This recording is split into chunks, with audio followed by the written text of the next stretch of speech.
Kathmandu witnessed one of its most dramatic uprisings in years on Monday as massive protests, largely led by Gen Z demonstrators, erupted against the government. The anger was sparked by corruption allegations and a certain ban on 26 major social media platforms including WhatsApp, X, YouTube, Facebook, Instagram and Snapchat. What began as a peaceful march turned violent when protesters broke through barricades near the Nepal parliament, vandalized the gates and clashed with the police. Officers responded with water cannons, tear gas and rubber bullets after demonstrators threw branches, water bottles and shouted anti-government slogans. Some even managed to breach parliament grounds, heightening tensions.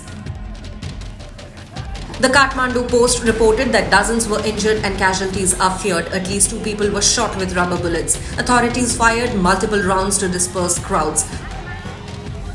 Police imposed and later expanded a strict curfew covering high security areas including the President's residence, the Vice President's residence in Lanchor, Singha Darbar, the Prime Minister's residence in Baluwatar and adjacent zones. Movements, gatherings and protests in these areas have been completely banned. The unrest stems from the government's move to block all unregistered social media platforms after they failed to contact the ministry by the deadline. The Nepal Telecommunications Authority listed 26 platforms for shutdown, ranging from global giants like Facebook, Instagram, YouTube, WhatsApp and LinkedIn to regional apps like WeChat, Zalo and Hamro Patro.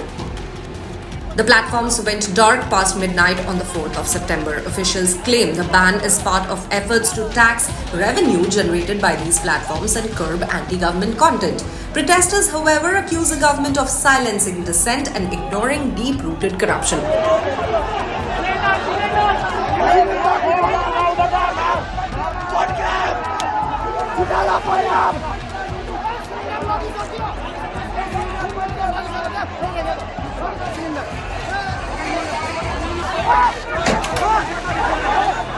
Many young people say the move has robbed them of communication, education and entrepreneurial tools they rely on an everyday basis.